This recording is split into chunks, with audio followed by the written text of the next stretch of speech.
માથાકૂટ થાય જ ને તો કોઈને ના ગમે.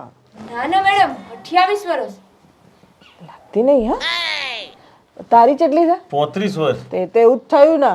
આ તારી ઉંમરમાં ને એની ઉંમરમાં કેટલો ફરક છે. અરે મેડમ આમાં ઉંમરની કે કશી કોઈ માથાકૂટ નથી. અમે બંને રાજી છીએ એકબીજા સાથે લગ્ન કરવા. તારે મા બાપ નહીં રાજી ને તો મા બાપ ના જ રાજી હોય ને. છોકરી નાની હોય આવડા મોટા જો પરણાવી દેવાને થોડી રાજી થાય.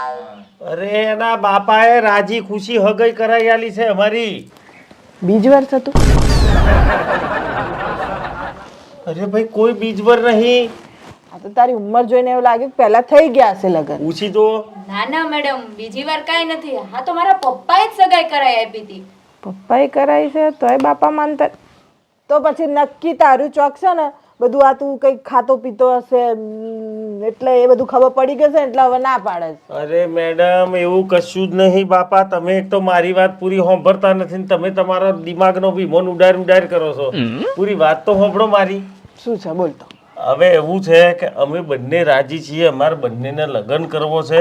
પણ મારા હાહરા જે છે એટલે કોના પપ્પા એ વારે ઘડીએ લગ્નની તારીખો ઠેલ કરે છે.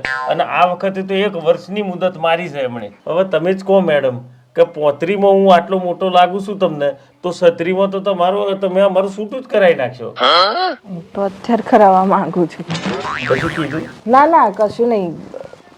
કશો પ્રોબ્લેમ હોય તો જ તો ઠલાવતા હોય ને. અરે ભાઈ એના કશો પ્રોબ્લેમ નથી. હું કેટલી વાર વિનંતી કરીને થાક્યો કે જુઓ સસરાજી હવે મારી ઉંમર થઈ, મારે લગ્ન કરવું છે તો મારે બીજા કોમ ધંધા લાગવું.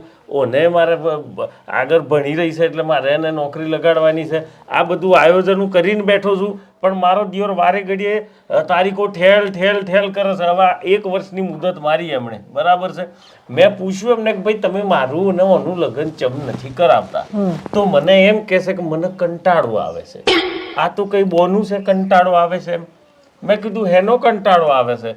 તો મને એમ કહેશે કે ભાઈ મંડપ વાળા લાવવાના, જોનૈયા લાવવાના, પેલા રસોઈયાને તેડાવવાના, બેન્ડ વાજો વાળોને કહેવાનું, પાછું ગોમમાં બધા કંકોત્રો હાલવાનો, આમંત્રણ હાલવા આવવાનું, અને ચીડી શો લાગશે ને ચેટલો ખાશે ને હું બનાવું.